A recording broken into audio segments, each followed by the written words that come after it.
नमस्कार मित्रों। हाँ, स्वागत है आप सभी का हमारे YouTube चैनल सौरभ शुक्ला में। आज हम नई कहानी लेकर आपके समक्ष प्रस्तुत हुए हैं। यह मुंशी प्रेमचंद द्वारा लिखित बॉलम कहानी है। कृपया सभी मित्रों से निवेदन है कि हमारे चैनल को लाइक और सब्सक्राइब करें और शेयर करें ताकि अन्य लोग भी इस कहानी का लाभ उठा सकें। तो चलिए मित्रों हम लोग शुरू करते हैं आज की कहानी बॉलम।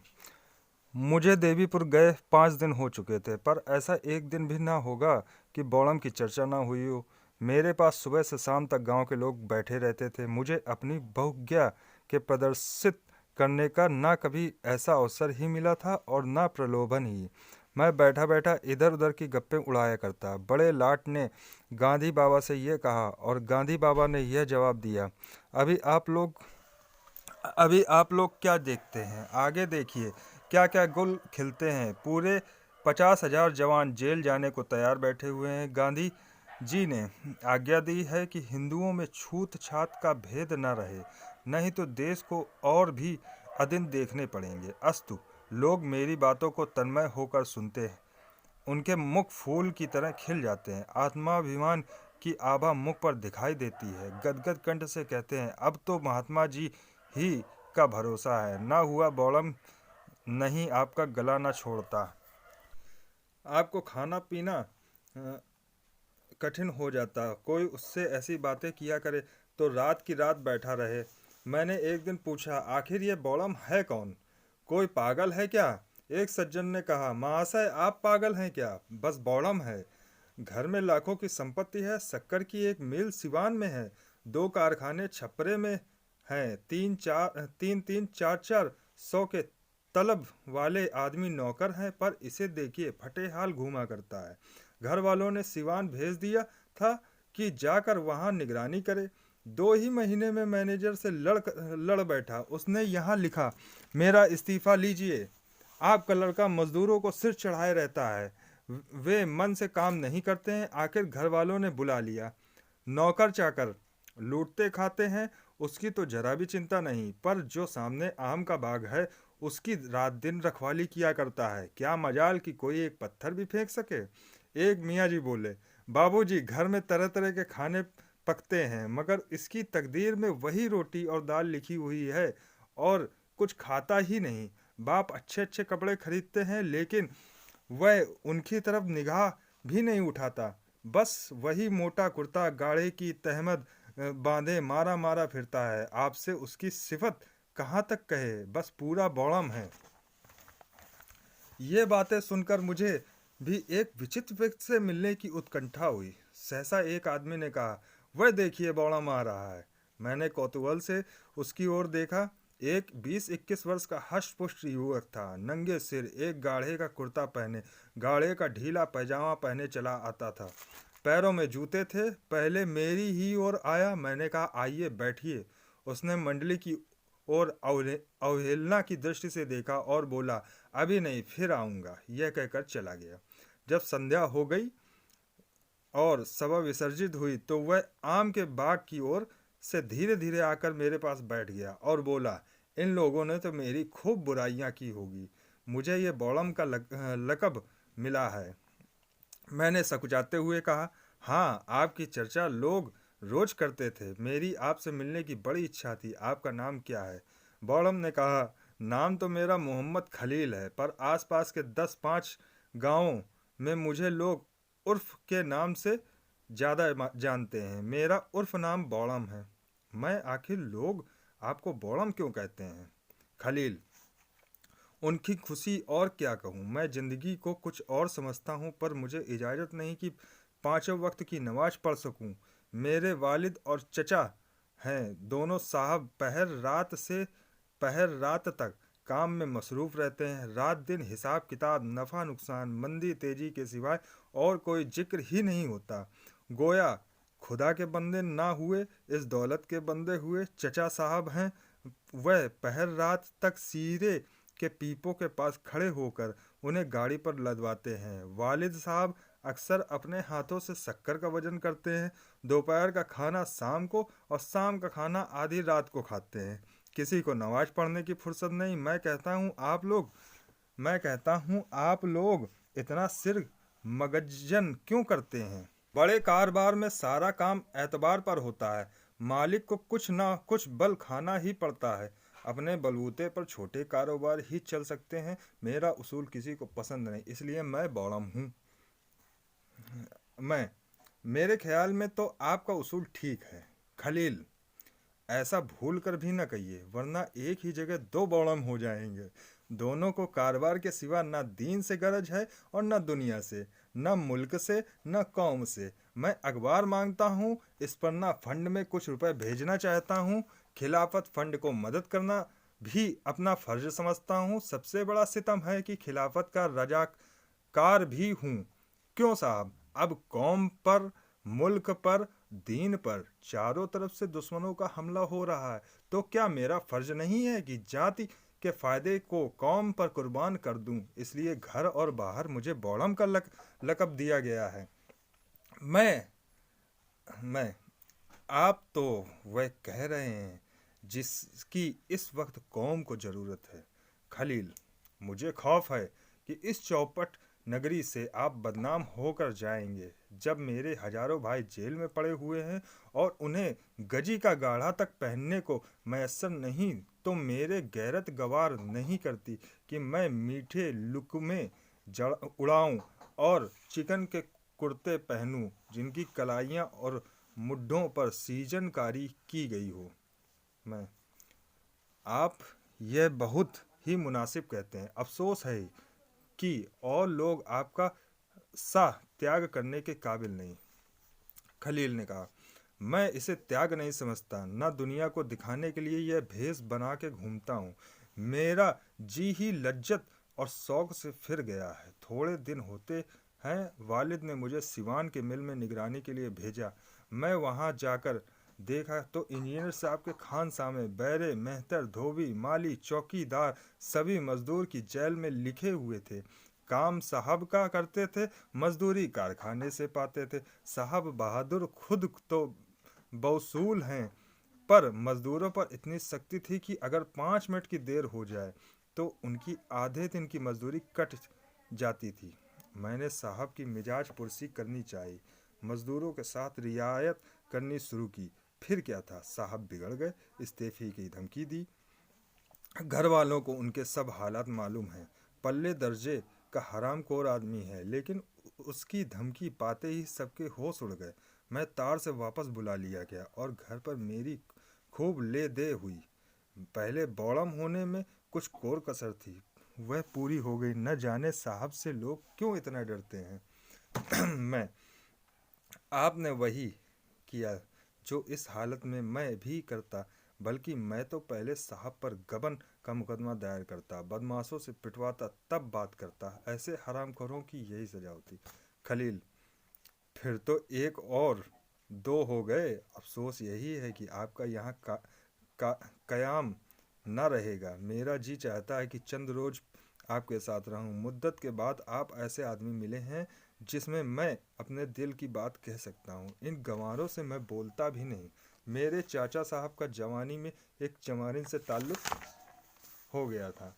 उससे 2 बच्चे, एक लड़का और एक लड़की पैदा हुए। चमारिन लड़की को गोद में छोड़कर मर गई। तब से इन दोनों बच्चों की मेरे यहाँ वही हालत थी जो यतीमों की होती है। कोई बात न पूछता था, उनको खाने पहनने को भी न मिलता। बेचारे नौकरों के साथ खाते, बाहर झोपड़े में पड़े रहते। जनाब, मुझसे यह न देखा गया। मैंने उन्हें अपने दस्तरखान पर खिलाया और अब भी खिलाता हूँ। घर में कोहराम मच गया, जिसे देखिए मुझ पर त्योरियां बदल रहा है, मगर मैंने परवाह न की। आखिर वह भी तो हमारा ही खून है, इसलिए मैं बौड़म कहलाता हूँ। जो लोग आपको बौड़म कहते हैं वो खुद बौड़म हैं। खलील, जनाब, इनके साथ रहना अजीब है। शाह काबुल ने कुर्बानी की मुमानियत कर दी। हिंदुस्तान के उलमा ने भी यही फतवा दिया, पर यहाँ खास मेरे घर कुर्बानी हुई। मैंने हरचंद बवायला मचाया, पर मेरी कौन सुनता है। उसका कफारा प्रायश्चित मैंने यह अदा किया कि अपनी सवारी का घोड़ा बेचकर 300 फकीरों का खाना खिलाया और तब से कसाईयों को गाय लिए जाते देखता हूँ तो कीमत देकर खरीद लेता हूँ। इस वक्त तक 10 गायों की जान बचा चुका हूँ। वे सब यहाँ हिंदुओं के घरों में हैं। पर मज़ा यह है कि जिन्हें मैंने गायें दी वे भी मुझे बौड़म कहते हैं। मैंने भी इस नाम का इतना ज़्यादा आदी हो गया हूँ कि अब मुझे इससे मोहब्बत हो गई है। मैं आप ऐसे बौड़म काश मुल्क में और ज़्यादा होते। खलील, लीजिए, आपने भी बनाना शुरू कर दिया। यह देखिए, आम का बाग है। मैं उनकी रखवाली करता हूँ। लोग कहते हैं यहाँ हजारों का नुकसान हो रहा है। वहाँ तो देखभाल करता नहीं, जरा सी बगिया की रखवाली में इतना मुस्तैद है। जनाब, यहाँ लड़कों का यह हाल है कि आम तो खाते हैं और 25 आम गिराते हैं। कितने ही पेड़ चोंच खाकर खा जाते हैं और फिर किसी काम के नहीं रहते। मैं चाहता हूँ कि आम पक जाएं, टपकने लगें, तब जिसका जी चाहे चुन ले। कच्चे आम खराब करने से क्या फ़ायदा? यह भी मेरे बौड़मपन में भी दाखिल है। ये बातें तो हो ही रही थी कि सहसा 3-4 आदमी एक बनिए को पकड़े घसीटते हुए आते दिखाई दिए। पूछा तो उन चारों आदमियों में से एक ने, जो सूरत से मौलवी मालूम होते थे, कहा, यह बड़ा बेईमान है, इसके बाँट कम हैं। अभी इसके यहाँ से सेर भर घी ले गया हूँ, घर पर तौलता हूँ तो आधा पाव गायब है। अब तो लौटाने आया हूँ तो कहता है मैंने तो पूरा तौला था। पूछो, अगर तूने पूरा तौला था तो क्या मैं रास्ते में खा गया? अब ले चलता हूँ थाने पर, वहीं इसकी मरम्मत होगी। दूसरे महाशय, जो वहाँ डाक खाने के मुंशी थे, बोले, इसकी हमेशा की यही आदत है, कभी पूरा नहीं तौलता। आज ही 2 आने की शक्कर मंगवाई थी, लड़का घर लेकर गया तो मुश्किल से 1 आने की थी, लौटाने आया तो आंखें दिखाने लगा। इसके बाँटों की जांच आज करानी चाहिए। तीसरा आदमी अहिर था। अपने सिर पर से एक खली की पटरी उतार कर बोला, साहब, यह 11 रुपए की खली है, 6 सेर के भाव से दी थी। घर पर तौला तो 2 सेर हुई। लाया कि लौटा दूंगा, पर यह लेता ही नहीं। अब इसका निपटारा थाने में ही होगा। पर कई आदमियों ने कहा, यह सचमुच बेईमान आदमी है। बनिए ने कहा, अगर मेरे बाँट रत्ती भर कम निकले तो 1000 रुपये डांड दूंगा। मौलवी साहब ने कहा, तो कमबख्त टाँकी मारता होगा। मुंशी जी बोले, टाँकी मार देता है, यही बात है। अहिर ने कहा, दोहरे बाँट रखे हैं, दिखाने के और बेचने के, और इसके घर की पुलिस तलाशी ले। बनिए ने फिर प्रतिवाद किया। पकड़ने वालों ने फिर आक्रमण किया। इसी तरह कोई आध घंटा तक तकरार होती रही। मेरी समझ में न आता था कि क्या करूं। बनिए को छुड़ाने के लिए जोर दूं या जाने दूं। बनिए से सभी जले हुए मालूम होते हैं। खलील को देखा तो गायब, न जाने कब उठकर चला गया। बनिया किसी तरह न दबता था, यहाँ तक कि थाने जाने से भी न डरता था।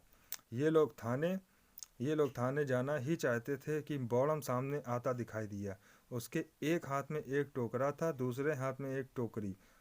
पीछे एक 7-8 बरस का लड़का। उसने आते ही मौलवी साहब से कहा, यह कटोरा आप ही का है? काजी जी। मौलवी चौंकर, हाँ है तो फिर तुम मेरे घर से इसे क्यों लाए? बौड़म, इसलिए कि कटोरों में वही आधा पाव घी है जिसके विषय में आप कहते हैं कि बनिए ने कम तौला। घी वही है, वजन वही है। बेईमानी गरीब बनिए की नहीं, बल्कि काजी हाजी मौलवी जहूर अहमद की है। मौलवी, तुम अपना बौड़पना यहाँ न दिखाना, नहीं तो मैं किसी से डरने वाला नहीं। तुम लखपति होगे तो अपने घर के होगे। तुम्हें क्या मजाल था कि मेरे घर में जाने का? बौड़म, वही तो आपको बनिए को थाने में ले जाने का है। अब यह घी भी थाने जाएगा। मौलवी सिट पिटाकर, उस सबके घर में थोड़ी बहुत चीज़ रखी ही रहती। कसम कुरान शरीफ की, मैं अभी तुम्हारे वालिद के पास जाता हूँ। आज तक गांव भर में किसी ने मुझ पर ऐसा इल्ज़ाम नहीं लगाया। बनिया, मौलवी साहब, आप जाते कहाँ हैं? चलिए, हमारा आपका फैसला थाने में होगा। मैं एक न मानूंगा। कहलाने को मौलवी दीनदार ऐसे बनते हैं कि देवता ही हैं, पर घर में चीज़ रखकर दूसरों को बेईमान बनाते हैं। ये लंबी दाढ़ी धोखा देने के लिए बढ़ाई है। मगर मौलवी साहब न रुके। बनिए को छोड़कर खलील के बाप के पास चले गए, जो इस वक्त शर्म से बचने का सहज बहाना था। तब खलील ने अहिर से कहा, क्यों बे, तू भी थाने जा रहा था? चल मैं भी चलता हूँ, तेरे घर से एक शेर भर खली लेता आया हूँ। अहिर ने मौलवी साहब की दुर्गति देखी तो चेहरे पर हवाइयाँ उड़ने लगीं। बोला, भैया जवानी की कसम, मुझे मौलवी साहब ने सिखा दिया था। खलील, दूसरे के सिखाने से तुम किसी के घर में आग लगा दोगे?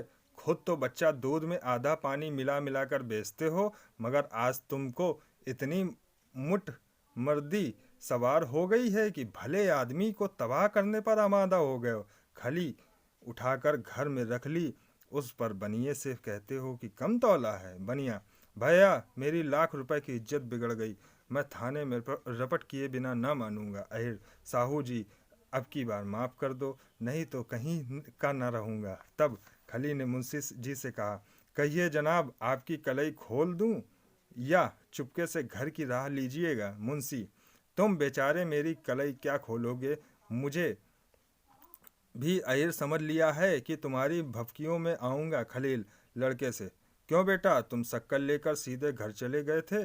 लड़का, मुंशी जी को संशय नेत्रों से देखकर, नहीं बताऊंगा। मुंशी, लड़कों को जैसा सिखा दोगे वैसा ही कहेंगे। खलील, बेटा अभी तुमने मुझसे जो कहा वही फिर से कह दो। लड़का, दादा मारेंगे। मुंशी, क्या तूने रास्ते में शक्कर फाँक ली थी? लड़का रोने लगा। खलील, जी हाँ, इसने मुझसे खुद कहा, पर आपने उससे तो पूछा नहीं, बनिए कि सिर हो गए, यही शराफत है। मुंशी, मुझे क्या मालूम था कि उसने रास्ते में ये शरारत की। खलील, तो ऐसे कमज़ोर सबूत पर आप थाने क्यों कर चले? आप गवाहों को मनी आर्डर के रुपए देते हैं तो उस रुपए पर 2 आने अपनी दस्तूर काट लेते हैं, टके के पोस्ट कार्ड आने में बेचते हैं, और जब कहिए तब साबित कर दूं उसे। क्या आप बेईमानी नहीं समझते? मुंशी जी ने बौड़म के मुंह लगना मुनासिब नहीं समझा, लड़के को मारते हुए घर ले गए। बनिए ने बौड़म को खूब आशीर्वाद दिया। दर्शक लोग भी धीरे धीरे चले गए।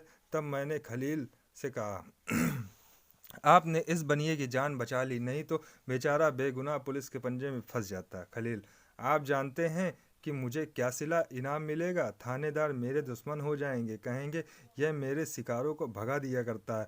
वालिद साहब पुलिस से थरथर कांपते हैं, मुझे आड़े हाथों लेंगे कि तू दूसरों के बीच में क्यों दखल देता।